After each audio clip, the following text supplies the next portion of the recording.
pasamos con el primer invitado de la tarde. Un honor, la primera vez que está aquí en el living, Mauricio Rosenkopf, un hombre muy importante para nuestra cultura, escritor, dramaturgo, periodista, militante, un hombre que ha marcado a muchísimas generaciones y que, bueno, ahora toda su historia está recogida en este libro de Joaquín Doldán. Gracias por acompañarnos, Mauricio. Gracias por la invitación, pero no es la primera vez que estoy acá, no a este programa. No, en Canal 5 no. Hace muchos años.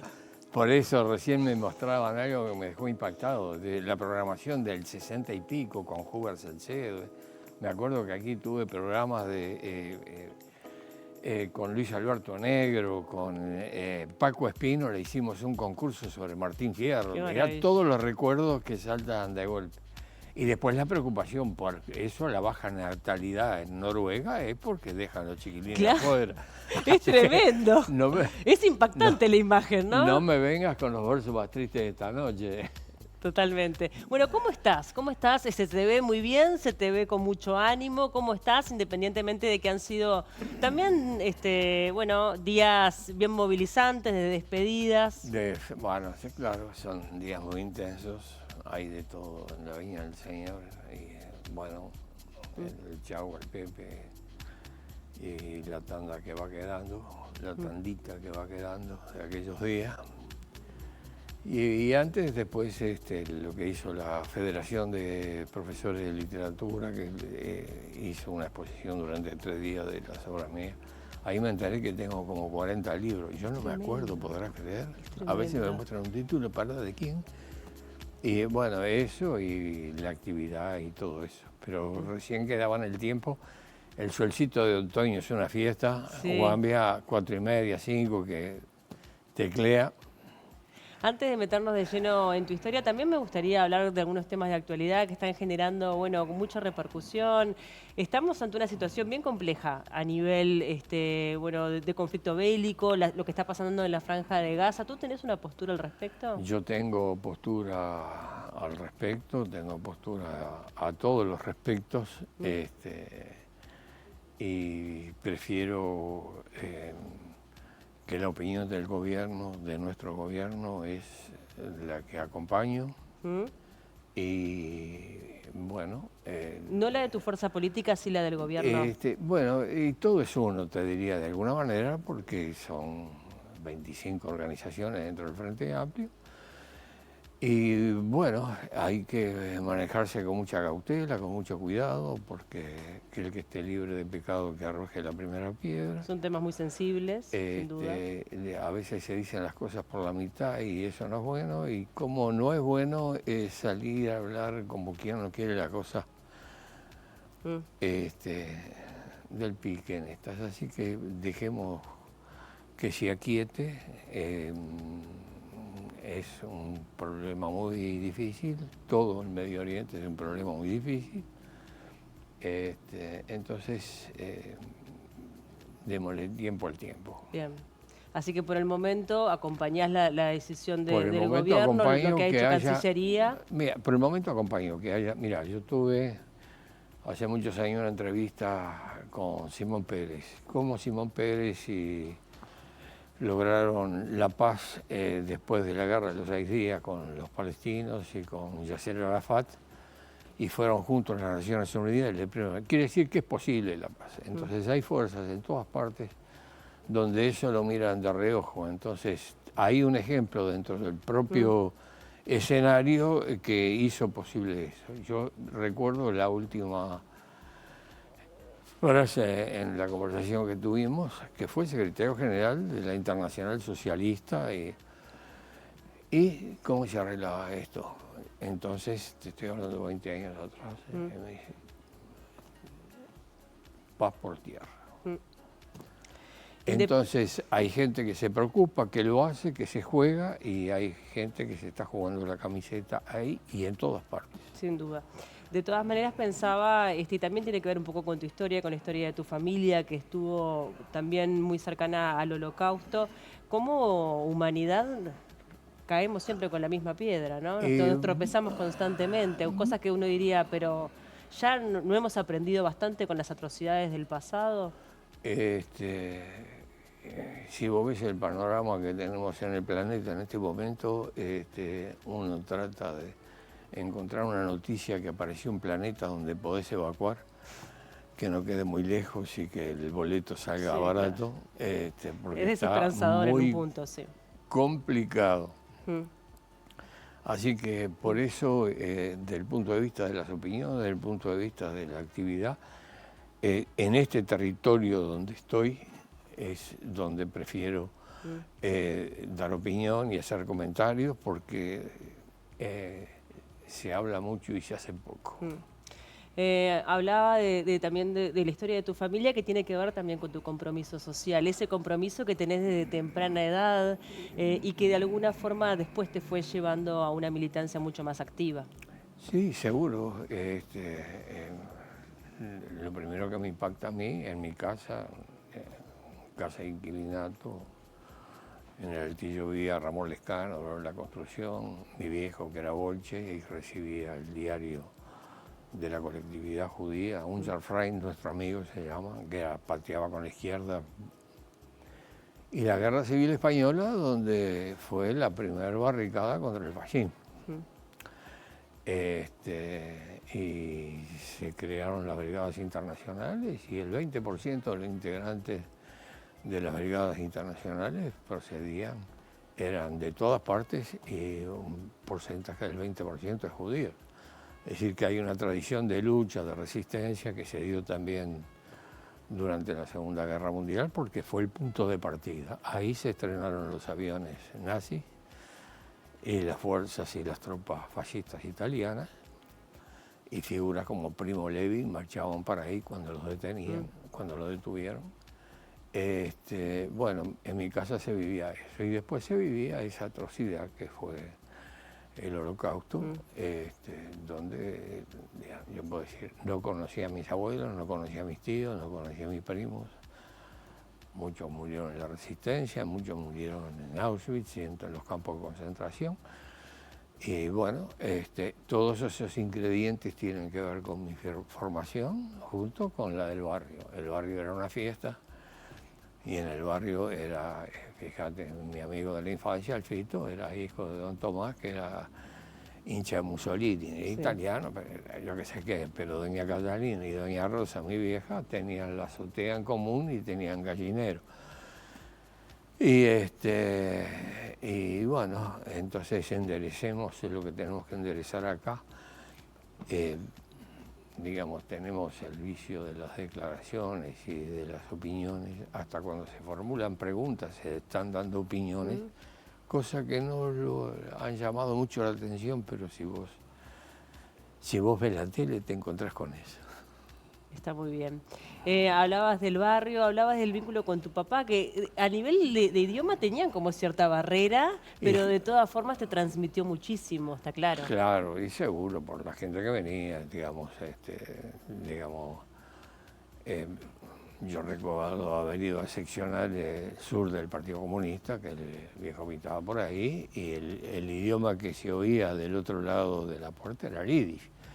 Claro. No en todos, pero hay.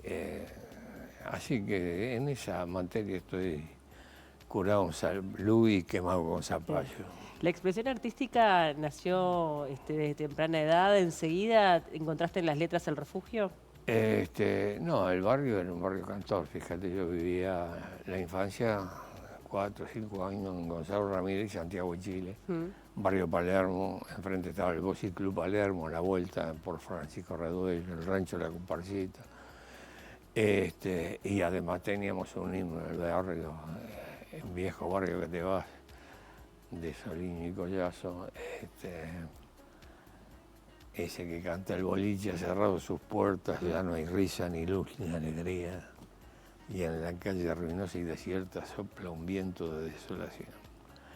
Bueno, de ese barrio vengo con una cosa fantástica, que en la esquina de Santiago de Chile y Gonzalo Ramírez había un instrumento que parecía un torpedo amarillo, estaba generalmente inclinado, y si vos en ese aparato mágico que había ponías una carta, podías llegar a Europa de pronto. Entonces cada tanto había uno de esos, pero en el barrio teníamos uno en la esquina con vista al mar, porque ahí veías la cancha donde se jugaba el fútbol y el mar de donde venían los pescadores, que era bien sentido de barrio, porque a veces se formaban alborotos, subían después de la jornada al grito de hay pescado, doña, hay pescado, pero no para vender, es que le habían cargado todos los cajones y habían quedado unas lisas. Claro, y está repartiendo. En la escollera, no, para que fueran a buscarlo. Claro. Entonces, eso es la imagen del barrio. Y bueno, y es una de las cosas que más toco en esta formidable trabajo que hizo Doldán. Y es que los barrios han cambiado, se han modificado mucho, no sé hasta qué punto lo percibimos. Es decir, a un niño le preguntás si qué prefiere llevar a la escuela, la mamá o el celular, te va a decir el celular. Sí. Y tenés baldíos donde yo estoy allá por Concepción, partido de fútbol entre botijas no hay. Nosotros salíamos a la vereda y ahí pelota de trapo, lo que viniera. Y además las botijas buscaban el paraíso a través de la rayuela. Hay que llegar al paraíso saltando en una pata. Qué maravilla, sí. Otros tiempos, otro Uruguay, independientemente de que, bueno, obviamente estas situaciones se siguen dando en determinadas zonas del interior y también de Montevideo, pero no es tan frecuente como antes, ¿no? Cambió muchísimo. Y bueno, pero es bastante complicado el asunto. Vos vas a la playa Pocito en verano, 4:30, se pone el sol, porque los grandes edificios cubrieron todo. Hay disminución de la natalidad, hay chiquilines que los padres quedan tranquilos porque quedaron encerrados en el cuarto y están viendo televisión y no sabes qué es lo que están viendo. Y esos son los problemas que tenemos que solucionar, que tenemos que resolver, ese y el de la tercera edad. Hoy saltó, eso otro en Tacuarembó, hace poco saltó en el barrio nuestro, ya en las costas. Claro, la vida en apartamento hace que viva una pareja y un niño. Sale dos y hay que buscar otro apartamento. Y los abuelos terminan cargando. Entonces hay un destino que es un destierro de los abuelos a domicilio. No, ahí está muy bien, come muy bien, pero es un destierro. Perdieron el salir a la puerta de la casa, tomar mate, saludar a los vecinos. Conocen cada baldosa. Y la sociedad también está perdiendo la riqueza del adulto mayor, ¿no? Estamos hablando de personas que tienen muchos años encima, por ende mucha sabiduría, mucha experiencia. Cuando estuvimos con Joaquín, yo le decía, ¿cómo fue esa transición, ¿no?, hacia una militancia armada que estuvo en su momento Mauricio? Porque es un hombre de las letras, un hombre sensible que no se imagina. Y él me dijo, tiene que ver más que nada con una indignación social, con situaciones que él veía que le parecía que no podían estar pasando. Y claro, digamos, hay un Uruguay en aquellos tiempos que se tildaba Suiza de América. Allá por el año 56, por ejemplo, yo trabajaba en el diario El Popular, que me manda a una huelga de trabajadores arroceros en 33. Era el año 56, Castillo Armas invadía Guatemala y la Bananera y todo eso, y en Bolivia había alzamientos de los mineros con dinamita y fusil al hombro. Y llegás a la Rosera y te encontrás en un mundo que no tenías. Y en ese rancho, que era el sindicato de piso de tierra, nos encontramos con la competencia periodística que venía del diario El Sol, que era Raúl Sendic. Entonces nos hicimos compinche y estábamos viendo eso. Entonces, no tenías horario, no tenías salud, y además, una de las grandes reivindicaciones que motiva la huelga, que no cobraban en dinero, sino en tarjetas de cartón. Ese es el primer contacto con una realidad. Bueno, y después él arranca para el norte, para las cañeras. Yo arranco también, después hago la nota, el libro La rebelión de los cañeros. Y te encontrás que ese tema de la salud que seguimos teniendo acá, porque hace poco a los cañeros no le pagaban y le daban falopa. Mirá qué buen negocio hacía los Maya Oro. Y bueno, y allá te encontrabas con una realidad impresionante. Yo asistí a la cura en un campamento contra un alambrado con el monte cerca. De un niño que estaba de 1 año y medio, 2 años, estaba con fiebre, muy enfermo. ¿A qué salud ibas a llamar? Y había un vencedor entre los cañeros y lo curó. Y en un amanecer fuimos, armó un fueguito ahí con leñas especiales, con una lata de durazno vacía ahí, se calentó agua, se esperó que hirviera, el chiquilín estaba ahí, y en determinado momento se toman las brasas con las palabras correspondientes de la sanidad. Si subían, mejoraba, si quedaban en el fondo era un sacrificio. Y las palabras mágicas de la salud que teníamos entonces era: mal malino, a segunda entraste tú hayas salido. Yo te corto en nombre del Padre, del Hijo, del Espíritu Santo. Amén. Entonces, ¿cómo vas a digerir la igualdad cacareada de la Suiza de América en Uruguay, donde los niños de 1 año y medio, 2 años se curan a puro verso? Y si uno suma también la formación en tu casa, los valores que te han transmitido, diría, bueno, era absolutamente previsible. En el libro, Joaquín es muy explícito en algunas partes. Y también lo hablé con él, digo, qué necesidad a veces de cuando se habla de la tortura de generar esa situación tan cruel, ¿no? Pero él me dijo, es necesario, porque es necesario que las nuevas generaciones también sepan exactamente qué fue lo que pasó. ¿Fue un acuerdo entre ustedes? ¿A qué te referís en materia de acuerdo? ¿Entre Joaquín y yo? Sí, entre Joaquín y tú. No, yo la única cosa, el libro es de él. Y además está bien hecho, está muy bien investigado, al punto que yo leí algunas páginas y dije, mirá de qué me entero. Claro.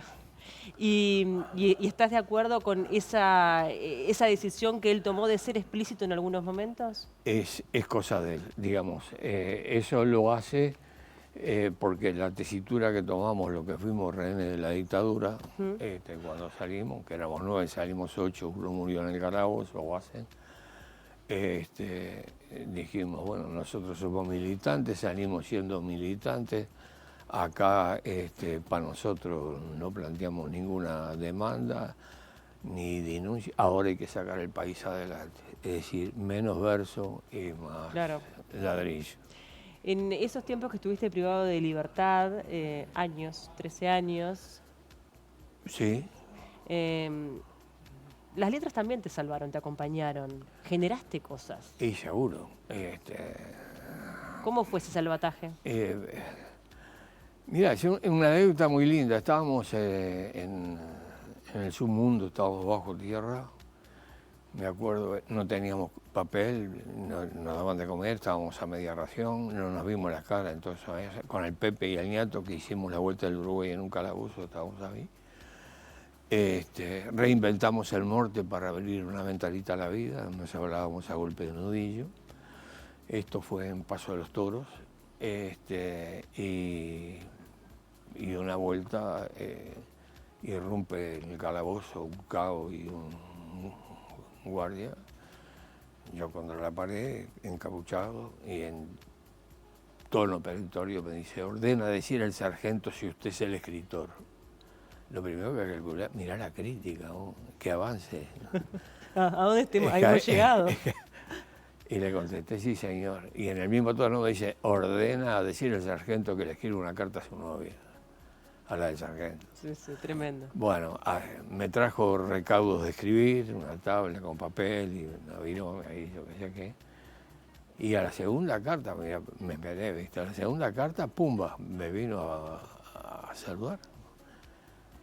Vos te das cuenta, nunca, no me pasó a mí en la vida que a la segunda carta convenciera a nadie, pero acá salió bien. Y entonces me trajo una media luna Y después le pedí la parte de adentro del coso, me dejó tabaco y hojillas, y escribía en hojillas.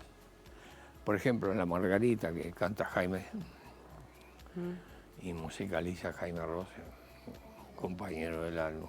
Y fueron escritas en 72 horas, que era la hora que tenía de guardia él, 27, 28 sonetos.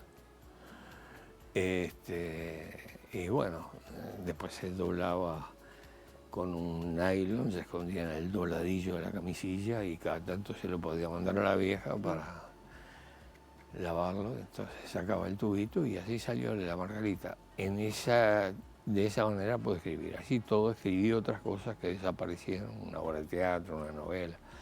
La mitad de una novela, Vincha Brava, que está publicada, que es la mitad.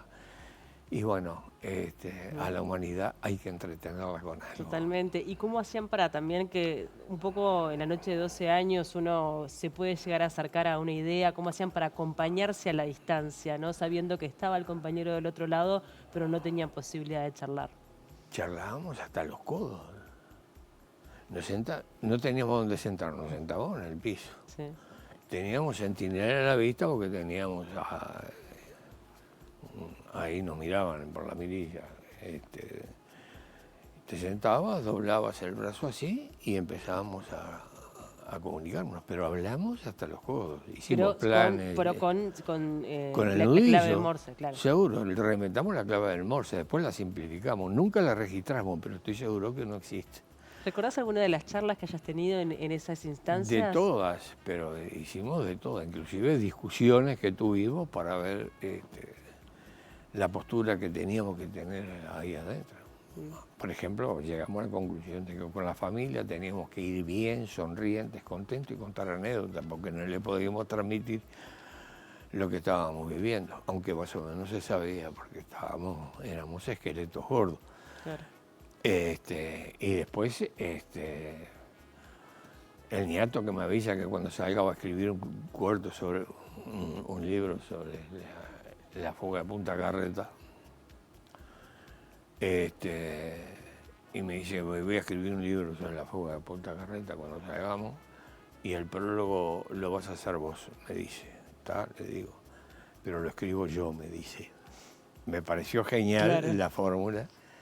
Bueno, y con el Pepe, contento porque había descubierto que en Inglaterra habían logrado en la manipulación de los animales lechones que tenían 2 vértebras más que las comunes.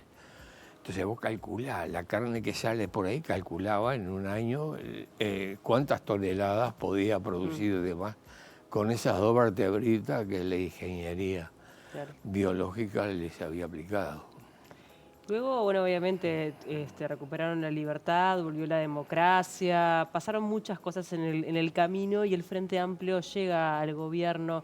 Uno pensaría que una figura como la tuya, que además tiene un bagaje cultural súper potente, podría haber estado en más lugares de gestión, independientemente de tu pasaje en la Dirección de Cultura de la Intendencia de Montevideo.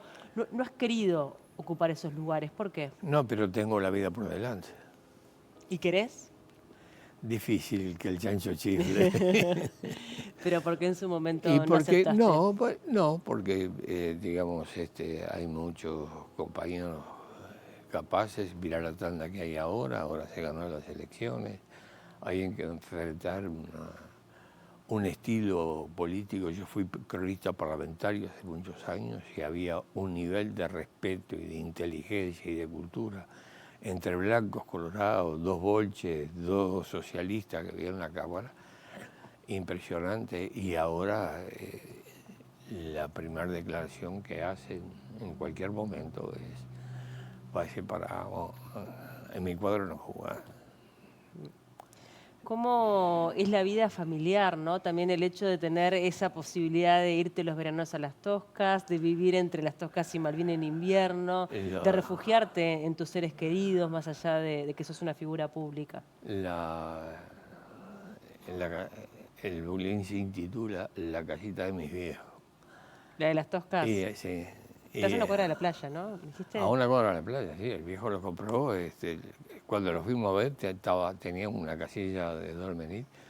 Estaba 1 metro bajo agua. Entonces, bueno. Pero es bueno que lo nombres y está relacionado con lo otro, porque cuando salimos en el 85, fuimos a dar un convento, conventuales. Yo viví ahí un tiempo, pero además ahí se hizo la conferencia de prensa.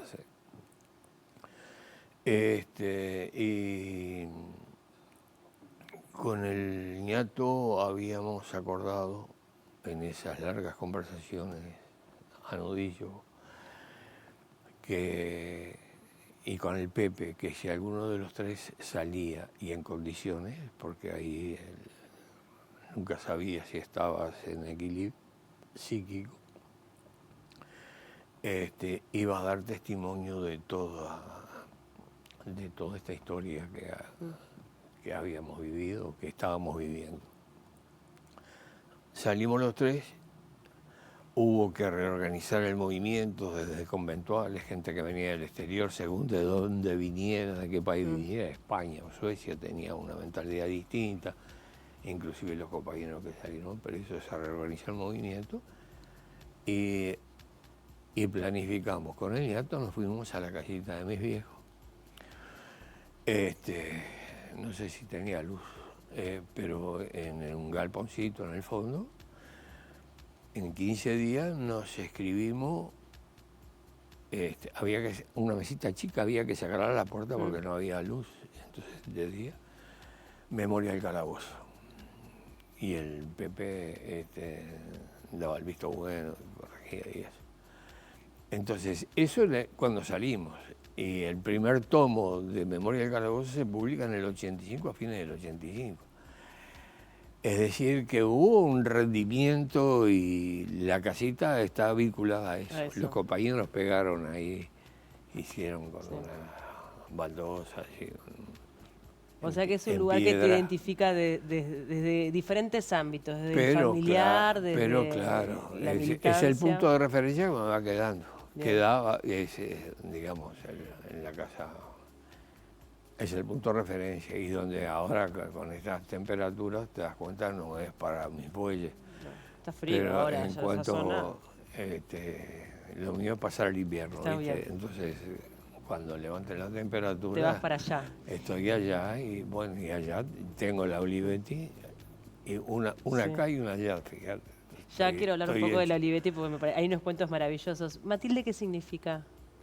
Y Matilde es mi compañera hasta que no dé más.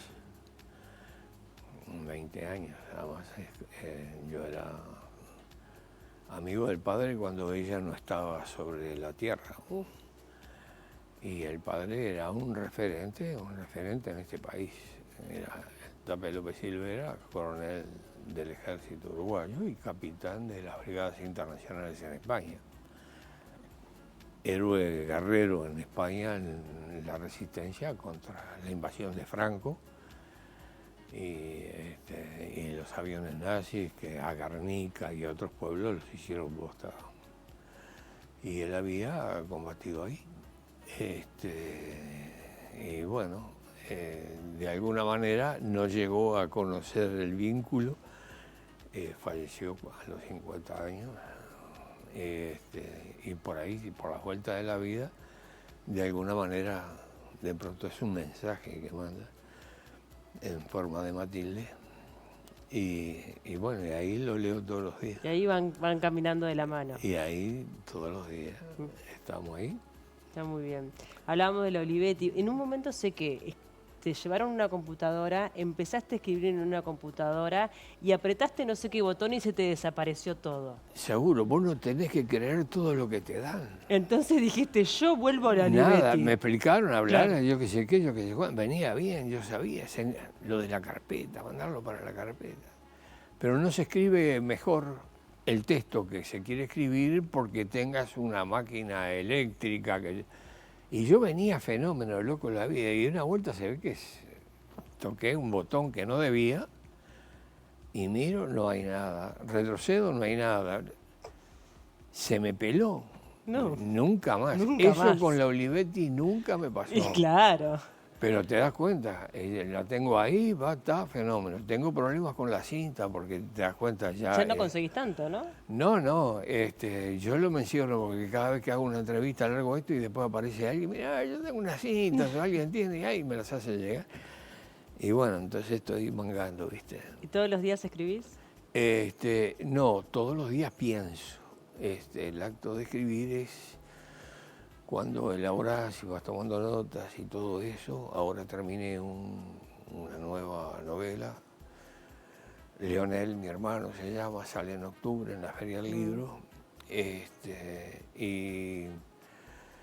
Y bueno, y hay una novela mía que Doldán mismo está haciendo una versión teatral que se estrena en octubre, El Bataraz. Y por fuera salió en Dinamarca, Los Silencios del Viejo, y en Alemania, y anda por ahí, ahora sacan las cartas que no llegaron, y en fin, pero tecleo, laburo, estoy al día, me gusta caminar el sol por la vereda del sol, porque si cruzas para la otra, hoy por ejemplo... Hoy está helado, no hay manera. No, pero por la vereda del sol, por Orinoco, te das cuenta, tengo registradas todas las baldosas, los tropiezos, todas esas cosas, porque no hay que facilitar tampoco. Y entonces, y ahí, bueno, y ahí vas concibiendo, pensando, y estoy dejando. De alguna manera son testimonios de una época, pensamientos de una época que tienen que ver con todas las cosas en las que uno anduvo. Que me salva la Margarita, porque Margarita no hubo ninguna, pero en el nombre de la Margarita están todas. Usaba blusa blanca y pollera tableada, esa. Sí, bueno, sí. Comenzábamos esta charla, bueno, hablando justamente de que, bueno, son días de despedidas con el fallecimiento de Pepe. ¿Cuál crees que ha sido su mayor legado? El haber vivido.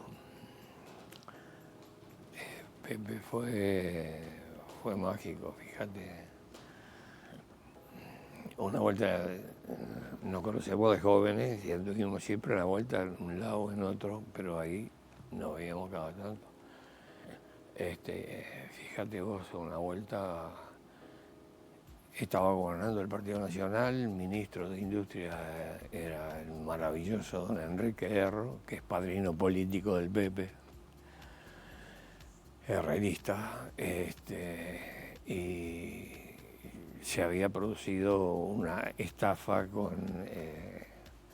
en la elaboración de vinos, corriendo azúcar y esas cosas. Me mandan a hacer una nota con él. Entonces voy, yo ahí estaba, enseguida los tienen. ¿Y quién se me parece? Se me aparece un hombre con traje azul, camisa blanca, impecable y moñido.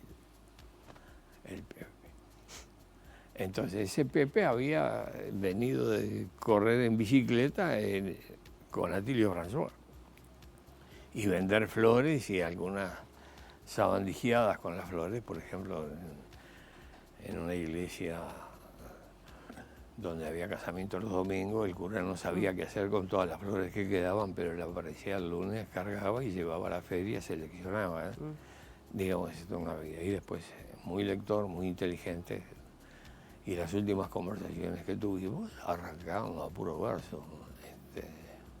Inclusive hoy te mencioné a Paco Espínola acá. ¿Sí? Bueno, Paco Espínola fue maestro. Pero además su historia de maestro, fue un blanco que se alzó contra el gobierno de Terra, que bombardeado en Paso Mordán, esperando a Basilio Muñoz. Eran blancos contra un gobierno de un dictador que apoyaba a los blancos herreristas. Digo, la historia del país, fíjate cómo... Y después, la última vez que caímos siempre me tiraba algunos papeles con versos. Había de Daniel Vidal, había seleccionado uno y después me entró a recitar el de Atahualpa Yupanqui, yo tengo muchos hermanos y esas cosas. Entonces, bueno, recordábamos toda una época que tenía que ver con eso y lo que deja es la integridad, la honestidad, el esfuerzo, la lucha y además la ejemplificación en su vida de que no se puede andar atendiendo las ofertas y las compras, que termina el hombre empeñándose más de lo que debe y ser más sabio y menos y bueno, y la búsqueda de la justicia social, que es una constante, inclusive en las palabras con que se cerró el sepelio, que dije, le recordaba eso además, referentes nuestros, un profesor que venía de la Guerra Civil Española, Daniel Vidar, que era colorado, Paco Espínola, que era blanco, es decir, que todos los filamentos forman parte en nuestra formación, en nuestra conducta, y eso lo deja él. ¿Tú te arrepentís de algo? Eso, espero esa pregunta cuando me toque ir al Valle de Josafat, donde tendrá lugar el juicio final. Ahí les canto la justa. Por ahora se la reserva en su foro interno. Y hay cosas que yo no te preguntaría porque claro, son tuyas. Está muy bien, está muy bien. ¿Y qué tiene ganas de hacer? Tomarme una. ¿Sí? ¿Whisky? Es un combustible. Yo le pongo los cubitos de hielo, después gotea otra cosa y es el mostrador.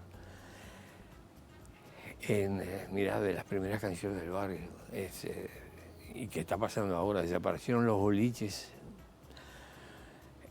que eran centros sociales, se armaba un cuadro de fútbol, se discutía, todos los sectores sociales picaban al mostrador.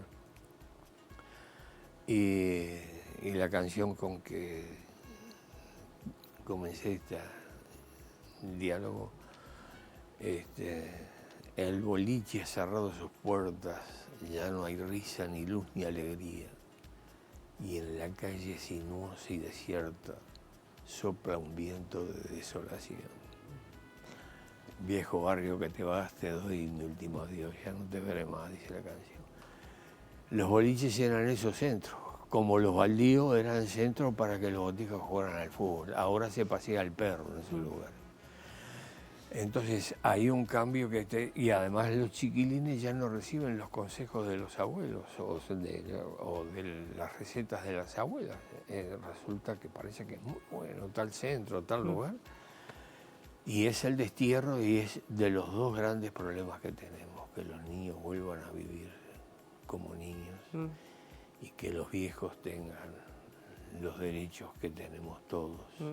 Y no sean confinados en ese negocio que ha aparecido, que cualquiera abre. Mira, por el barrio yo recorro, hay media docena. Sí. Nunca vi un veterano en la puerta de la calle.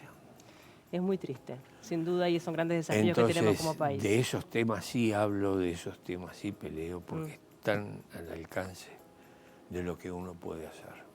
Muchas gracias por la charla, me encantó compartir este momento con usted y quedan todos invitados para poder leer este libro de Joaquín, que es un amigo también de esta casa, que lo apreciamos muchísimo y que creo que logró recoger su espíritu, que es lo más importante. Gran tipo, con pinche ya a esta altura, él es médico, es odontólogo. Es odontólogo, sí. Está médico de frontera, fue en España, en todos lados, y ahora dirige el Centro Cultural de algo que el Polvorín en el Cerro, y hay literatura. En fin, en cualquier momento lo geo para ver qué hice. Muchas gracias por la charla, de verdad. Gracias por venir. Gracias. Hacemos una tanda, enseguida venimos.